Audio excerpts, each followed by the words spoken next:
Cherry బలవంతంగా తన మెడలో తాళి కట్టడంతో నక్షత్ర ఇంటికి వచ్చిన తర్వాత ఏడుస్తూ ఉంటుంది. ఇక దాంతో అపూర్వ, చూసావా బావా, వాడు చేసిన పనికి నా కూతురు ఎంతలా ఏడుస్తుందో, వీణ్ణి చంపేయడమే కరెక్ట్. నువ్వు పోయిన ఇంటి పరువుని కాపాడడం కోసమే చెర్రీని భూమికిచ్చి పెళ్లి చేద్దామని అనుకున్నావు. అటువంటిది వీడు నక్షత్ర మెడలో తాళి కట్టి మన పరువు తీసి ఆ గగన్ గాడి పరువు కాపాడాడు అని చెప్పి అపూర్వ అంటూ ఉంటుంది.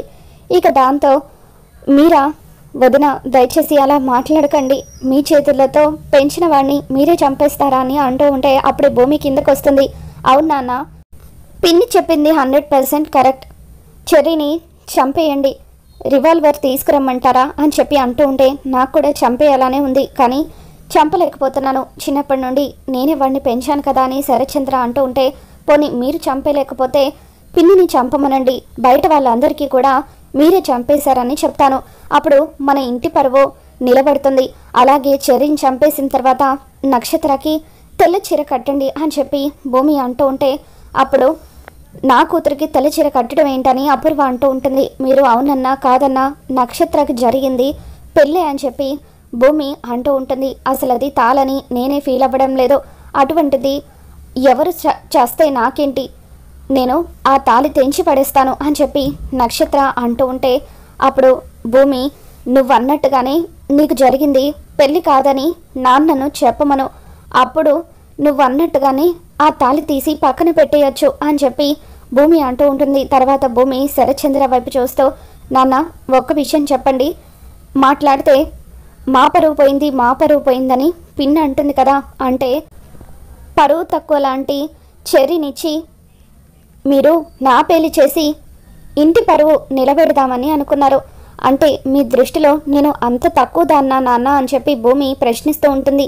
ఇక దాంతో శరత్చంద్ర, అమ్మ భూమి అలా అంటవేంటమ్మా, ఇంకా చెప్పాలంటే నక్షత్ర కంటే నేనే నిన్ను కాస్త ఎక్కువగా చూసుకుంటున్నాను కదా అని చెప్పి అంటూ ఉంటాడు. మరి చెర్రీతో నక్షత్ర పెళ్లి జరిగితే పరువు పోయినట్టు ఎలా అవుతుందని చెప్పి భూమి అంటూ ఉంటుంది. మీరు చెర్రీని అల్లుడుగా ఒప్పుకుంటున్నట్ట లేనట్ట అని చెప్పి, ఈ పెళ్ళి అయినట్ట కానట్ట అని భూమి శరత్చంద్రని అడుగుతూ ఉంటే, ఈ పెళ్ళి జరిగిపోయినట్టే, చెర్రీని నా అల్లుడుగా ఒప్పుకుంటున్నాను అని చెప్పి శరత్చంద్ర అంటూ ఉంటాడు. ఇక దాంతో నక్షత్ర ఏడుస్తూ అక్కడి నుండి వెళ్ళిపోతుంది.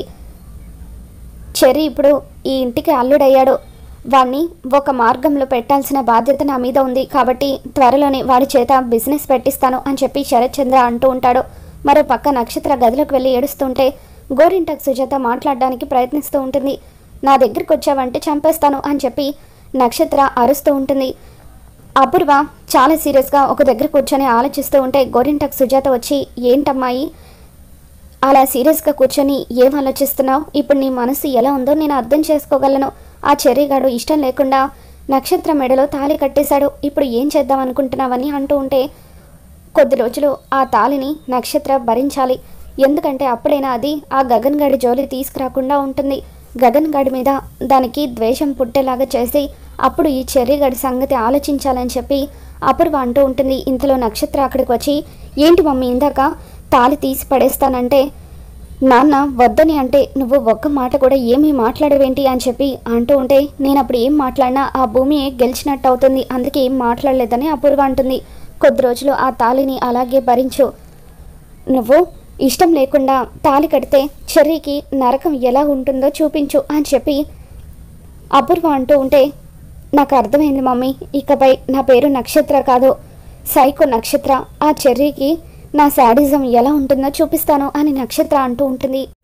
మరో పక్క చెర్రీ శారద ఇంటికి వచ్చి, పెద్దమ్మ కొత్తగా పెళ్లి చేసుకున్నాను, బ్లెస్సింగ్స్ ఇవ్వు అని చెప్పి కాళ్ళకు దండం పెడతాడు.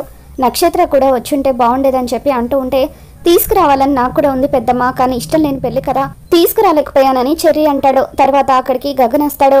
రే, నువ్వు భూమి మెడలో తాళి కట్టకుండా నక్షత్ర మెడలో ఎందుకు తాళి కట్టావు, అసలు నక్షత్ర అంటే నీకు ఇష్టం లేదు కదా అని అంటూ ఉంటే, భూమి మాత్రం నన్నేమైనా ఇష్టపడి పెళ్లి చేసుకోవడానికి సిద్ధపడిందా ఏంటి అని చెప్పి చెర్రీ అంటూ ఉంటాడు.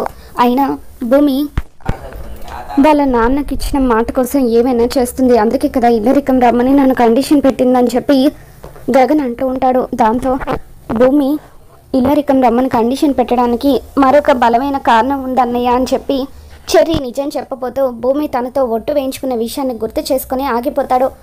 అన్నయ్య, భూమి కావాలని అలా కండిషన్ పెట్టలేదు, ఏదో బలమైన కారణం ఉండే ఉంటుంది, అందుకే పెళ్ళి ఆగిపోవాలని అలా చేసింది అని చెర్రీ అంటాడు. ఇక దాంతో గగన్, నువ్వు ఏం చేసినా సరే భూమి నేను ఎప్పటికీ కలవము, ఇష్టం లేని నక్షత్ర మెడలో తాళి కట్టావు, అనుభవించు అని చెప్పి గగన్ అక్కడి నుండి వెళ్ళిపోతాడు. తర్వాత శారద, రే చెర్రీ, గగన్ మాటలు నువ్వేమీ పట్టించుకోవద్దు, నీ త్యాగం వృధాగా పోదు, మనం అనుకున్నది ఎప్పటికైనా జరుగుతుంది అని చెప్పి శారద చాలా సంతోషపడుతుంది. తర్వాత సోదరాన్ని పిలుస్తూ పూర్ణి చెర్రీని ప్రేమగా హగ్ చేసుకోవడంతో, ఎప్పుడు గొడవపడే పూర్ణి తనతో ప్రేమగా మాట్లాడడంతో చెర్రీ చాలా హ్యాపీగా ఫీల్ అవుతూ ఉంటాడు. మరి రాబోతున్న ఎపిసోడ్లో ఏం జరగబోతుందో మనం మన ఛానల్లో తెలుసుకుందాం. వీడియో నచ్చితే తప్పకుండా లైక్ చేయండి.